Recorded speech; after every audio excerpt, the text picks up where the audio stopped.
a comenzar un poco recordando que lo que vimos ayer fue un tema de que antes de yo prestar un primer auxilio, debo verificar la escena, debo evaluar, en este caso, los riesgos que puedan estar asociados a mí como el brigadista de primeros auxilios, igualmente hacia la víctima, ¿sí? Esto nos va a ayudar de alguna manera a buscar la forma adecuada, a caracterizar el problema y de esta forma poder prestar una atención inmediata de un primer auxilio adecuado a la víctima, ¿ok? Después de esto, es importante que nosotros podamos identificar el problema, porque una vez que nosotros identificamos el problema, se nos va a hacer de alguna manera un poco más sencillo para saber cómo actuar. Recuerden que el día de ayer les comentaba y decía, oye, por ahí tenemos una persona que tal vez se desmayó y yo automáticamente, el cerebro funciona automáticamente, ¿sí? Y en este caso dice, hey, dale un caramelo. Pero ¿qué tal si esta persona tiene un problema de salud? Decía, ¿qué tal si es diabética, no? Y yo tal vez pienso que esta persona está con una hipoglicemia, ¿sí?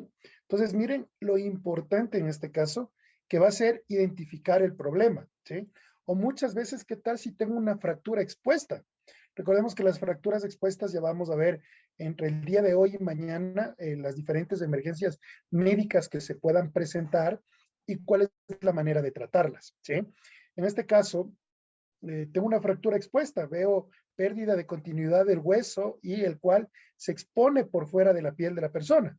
Entonces, no hay muchas veces que el no conocer, digo, no, metamos los huesos a su lugar. Entonces, son prácticas que en este caso no son recomendables y por eso nace la importancia de que nosotros cumplamos la identificación del problema para luego ir viendo cómo se divide en dos fases el tema de de un primer auxilio primario y secundario, ¿ok? Vamos viendo esta parte que es bastante importante. Nosotros debemos primero identificar, en este caso, vamos a acercarnos a la víctima, vamos a tratar de que la persona reaccione. Recuerden, puedo dar un pequeño golpe en el pecho, puedo dar una palmada en la cara, ¿sí? En las mejillas, o inclusive podría darle un pequeño peñisco en la parte baja del brazo, ¿sí? Un pequeño peñisco para que la persona pueda reaccionar al estímulo, en este caso, que yo estoy tratando de hacer para que la persona reaccione, ¿ok? En el caso de que la persona esté consciente, ¿sí? Por favor, no olvidemos en este caso de solicitarle el permiso para yo poder, en este caso, prestarle un primer auxilio, ¿no es cierto? Hola, ¿cómo estás? Soy Ricardo, ¿puedo ayudarte? Recordemos que en este caso la víctima podría llegar a negarse que yo le preste un primer auxilio. En ese momento, automáticamente, simplemente llamo al número 911 y comunico sobre el problema que pudo haber pasado e inclusive puedo reportar que la víctima no desea en este momento, no permite que podamos darle un primer auxilio, ¿sí? Entonces, miren lo importante de que es cumplir con los procedimientos. Muchas veces yo voy a prestar un primer auxilio y me olvido del proceso y voy automática donde la persona, automáticamente a ver el pulso, a ver qué tiene y ni siquiera he cumplido con el proceso de identificar bien cuál es el problema, ¿ok? En este caso, pasamos a una parte 2, donde nos dice cuál es el problema, qué fue lo que pasó. Usted tiene que indagar con ciertas preguntas, en este caso para que el afectado le pueda comentar a usted qué fue el problema que sucedió, ¿sí? Es habitual preguntarle, cuéntame, ¿qué pasó? ¿Qué sucedió? ¿Te caíste? ¿Te desmayaste? ¿Tienes algún problema de salud? ¿Sí? Hay que preguntar, ¿qué parte del cuerpo te duele? Me duelen las piernas, me duelen los brazos, me duelen los dedos, ¿sí? Es importante para que incluso ustedes sepan si puedo o no mover a la persona. Porque qué tal si la persona nos da una característica y nos dice, ¿sabes qué? Me duele la columna, me duele la cabeza. Entonces, automáticamente usted como la persona que va a prestar el primer auxilio, ya le da una idea de a través de la identificación del problema, cómo usted realmente va a actuar. Entonces, por favor, es importante que cumplamos con este procedimiento para que en este caso los primeros auxilios que nosotros vamos a prestar a la persona sean de manera adecuada. ¿Ok? Muy bien. vamos a pasar, en este caso, mil disculpas, después de haber identificado el problema, vamos a ver si la víctima responde o no, ¿sí? Porque recuerden que ustedes van a tener dos escenarios. Uno, donde la víctima puede estar consciente y otro donde la víctima no está consciente, ¿ok? Cuando la víctima está consciente, en este caso cumplimos con el protocolo, con el procedimiento, en este caso de identificar cuál fue el problema, prestarme a brindar ayuda, pero ¿qué pasa cuando la persona no responde? Puedo yo hacer, en este caso, hola, ¿estás bien? No responde. Hola, ¿estás bien? No responde. Peñisco suavemente por debajo del brazo a la persona, un peñisco pequeño, un estímulo para que la persona reaccione, y si no responde, yo automáticamente ya he identificado el problema y puede existir ya un problema de respiración. En este caso, automáticamente voy a comprobar el pulso de la persona, ¿sí? Puedo comprobar el pulso, ya les voy a indicar el día de hoy un video un poco ilustrativo de cómo cómo es la manera adecuada de tomar pulso, ¿sí? En este caso, identificaría si la persona tiene pulso, respira, y con esto yo ya puedo tener un panorama un poco más claro, ¿sí? En el caso de que la persona, tal vez sus pulsaciones por minuto son muy bajas, ¿sí? Yo automáticamente puedo comunicar a 911 y reportar que esta persona puede tener ya un paro respiratorio, ¿ok? Entonces, por favor, en el concepto de esto, es importante que podamos identificar estos procedimientos antes de prestar un primer auxilio a una persona, ¿ok? Denme nada más un segundo, les voy a compartir un video para hacer un poco referencia de la manera adecuada en la cual nosotros debemos verificar el pulso a una persona. Denme nada más un segundo, por favor.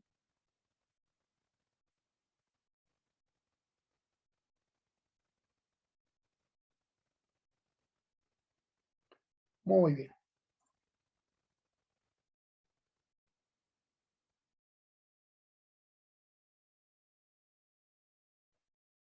Perfecto.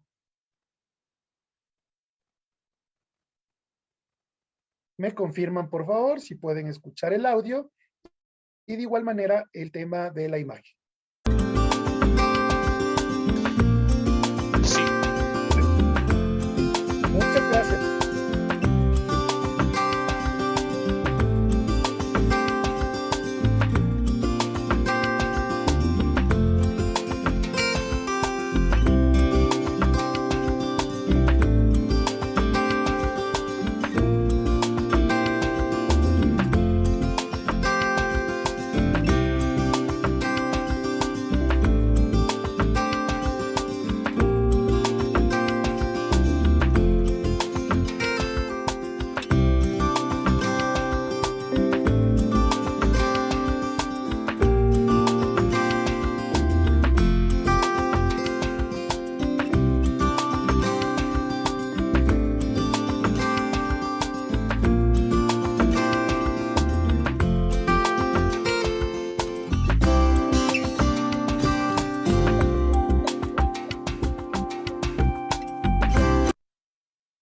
Muy bien, vamos a regresar un poco a nuestro video para ir revisando unos temas importantes, ¿ok?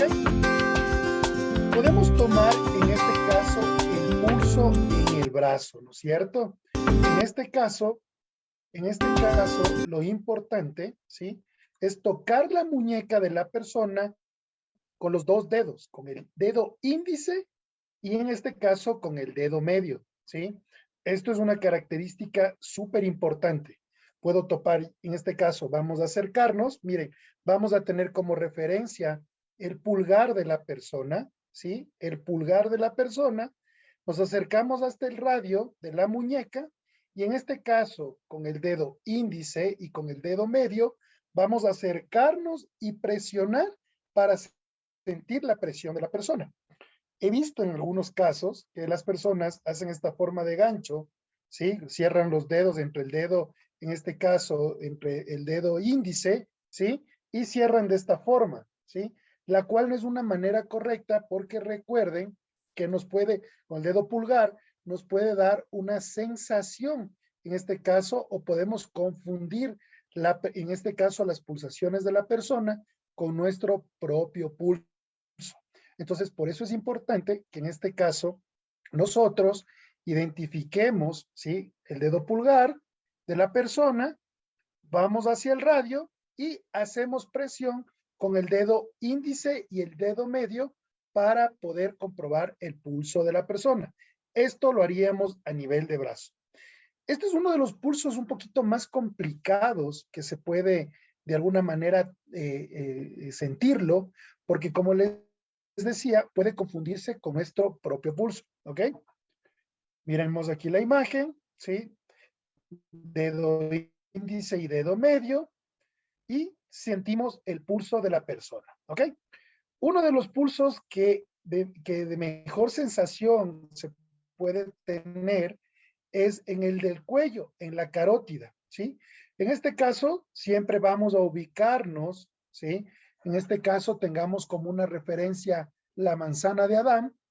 Para cualquiera de los dos lados, con el dedo índice y el dedo medio, vamos a buscar por la parte de abajo de la mandíbula y vamos a hacer presión ahí, ¿sí?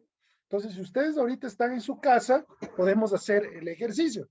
Vamos a coger el dedo índice y dedo medio, vamos a buscar la manzana de Adán en este caso, ¿sí? Vamos a dirigirnos a cualquiera de los dos lados, sea izquierdo, sea derecho, y vamos a buscar bajo la mandíbula un pequeño hueco que todos tenemos y vamos a hacer presión ahí. Entonces, automáticamente ustedes se van a dar cuenta que aquí es más sensible, se siente más el pulso de la persona. Por eso es que es uno de los pulsos más recomendables tomar en caso de una emergencia. ¿Ok?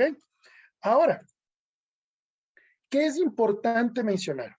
Es importante que debemos usar un reloj, o en este caso, contabilizar, ¿sí?, las pulsaciones por minuto que puede tener una persona, ¿ok? Recordemos que las pulsaciones en un ritmo cardíaco normal son de 60 a 100 pulsaciones por minuto, ¿ok? Entonces me pueden decir, oye, Ricardo, y que imagínate estar en un minuto contando 1, 2, 3, 4. Por haber razón me puedo distraer. La misma adrenalina que me levanta en ese momento al estar prestando un primer auxilio puede llegarme a desconcentrar y realmente no poder calcular este ritmo cardíaco. Lo que podemos hacer es contabilizar cuántas pulsaciones por minuto tuvo la persona durante 10 segundos. Es decir, durante 10 segundos contabilizo cuántas pulsaciones tuvo la persona y las multiplico por 10. En ese dato ya tendría referente cuántas pulsaciones puede tener esta persona durante el minuto. ¿Ok? Por favor, ¿alguien hasta aquí alguna duda o inquietud? ¿Dudas?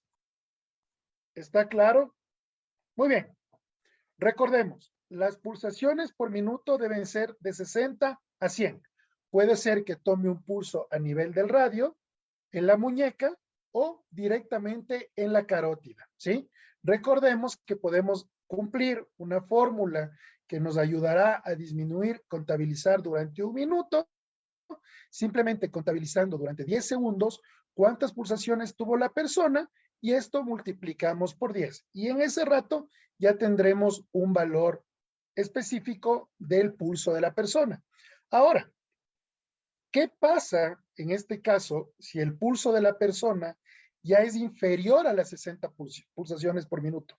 Recordemos que podemos tener pulsos de 40 y hasta 20 pulsaciones por minuto, que la persona ya está con un paro cardiorrespiratorio, ya tuvo un paro cardiorrespiratorio, que en este caso lo que me indica a mí es que yo ya debo iniciar con una maniobra de RCP, de reanimación cardiopulmonar. Entonces, miren, qué importante, de alguna manera, es identificar claramente el problema que puede estar sucediendo en ese momento para yo saber cómo actuar.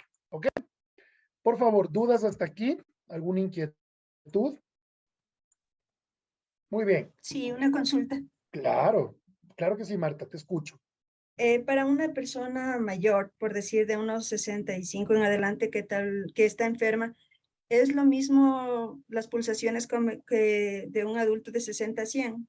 Sí, sí, son las mismas pulsaciones. Posiblemente tengas un poco menos, ¿sí? Posiblemente tengas unas 55, tengas por ahí, pero siempre el rango en una persona adulta va de 60 a 100. Pero mira que en los niños, ¿sí? Tienen más pulsaciones por minuto, ¿sí? Ellos pueden tener de 70 a 110 pulsaciones por minuto.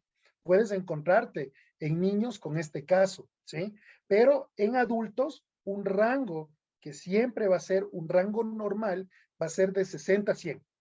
Hay personas que sufren de presión baja que muchas veces en este caso, su pulso disminuye y puedes encontrarte de 55 a, a 80 pulsaciones por minuto, ¿sí? Que obviamente es una pulsación baja y que esta persona ya te da información a que pueda tener un problema o pueda ser más propensa a un paro cardiorrespiratorio.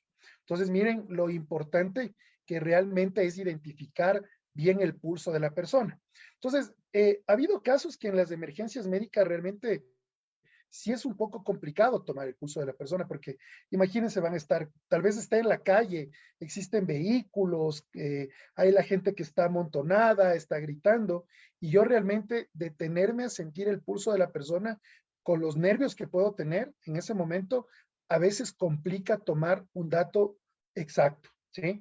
Por eso es que hoy en día la tecnología facilita tener información inmediata, como hablábamos el día de ayer. Conecto un oxímetro a la persona. Mientras yo sigo identificando el problema, puedo ver en este caso una revisión primaria dentro del caso de primeros auxilios y de alguna manera yo ya voy identificando el problema mientras ya tengo un dato exacto de lo que puede suceder. Pero en el caso que no tengamos, sí debemos repetirlo por lo menos una o dos o tres veces para estar seguro del pulso que tiene la persona.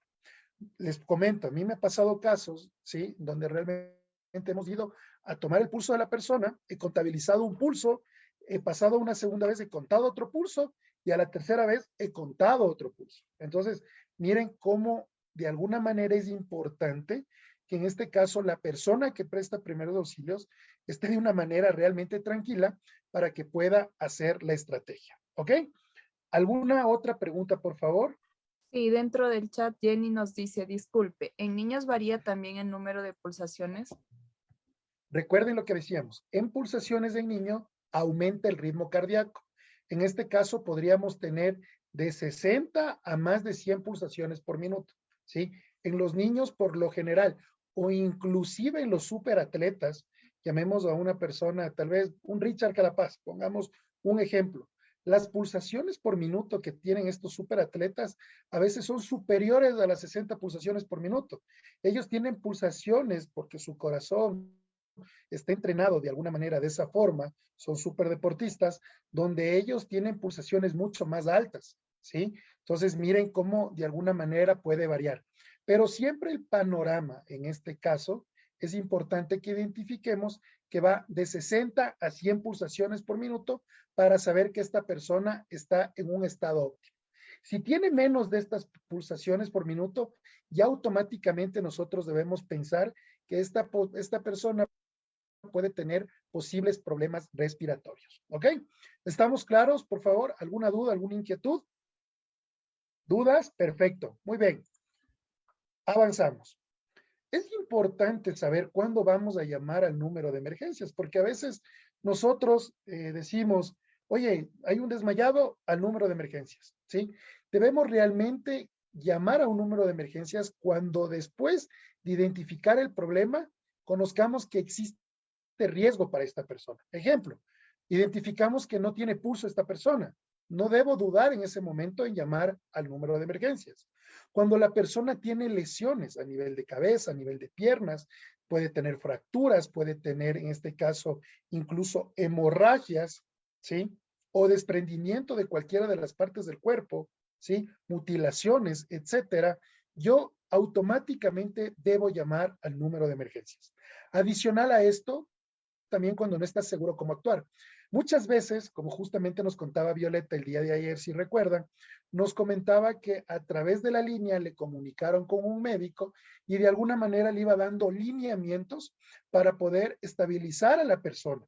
Y en este caso, en el caso que no lo lograra, obviamente podrían enviar una ambulancia o nos tocaría acudir a un centro médico más cercano con la persona. Entonces, sí es importante que a través de la identificación del problema, en este caso de la verificación del pulso, de verificar si esta persona está respirando, nosotros consideremos la llamada al número local de emergencias. ¿Ok? Correcto, súper bien, 10 puntos. ¿Sí ven? Excelente. Esa es la idea, que nosotros, miren, realmente los temas de primeros auxilios tienen que ser así, básicos, concisos y directos, ¿sí? Que me permita a mí prestar una atención inmediata que pueda salvaguardar la vida de una persona, ¿ok? Entonces, regresamos. Una vez que hemos identificado en este caso el problema, hemos comprobado el pulso y la respiración de la persona, también hemos buscado signos de heridas. Esto recordemos que ya es una evaluación secundaria, en este caso, que yo ya puedo de alguna manera verificar, ¿sí? Porque muchas veces dicen, oye, ¿será que puedo mover el brazo de la persona? ¿Le doy la vuelta? No, simplemente al palpo, ¿sí? Topar las partes de esta persona, ¿sí? Al tacto y que me pueda de alguna manera dar un panorama de qué pueda estar pasando, ¿sí? Y adicional, busque información relacionada con problemas de la salud, ¿sí? Si tal vez la persona está inconsciente, busque a través de su billetera, porque puede ser que tenga un carnet de discapacidad y la persona tal vez tenga un problema asociado al problema que sucedió a través de una enfermedad, ¿sí? O en este caso, si está consciente, siempre pregunta a la persona si tiene alguna enfermedad. Ha habido casos donde dicen, sí, soy diabético, ¿sabes qué? Sí, tengo epilepsia, y así sucesivamente algún tipo de enfermedad que a usted le va a poder permitir identificar súper bien el problema y en este caso poder actuar de la mejor manera, ¿ok?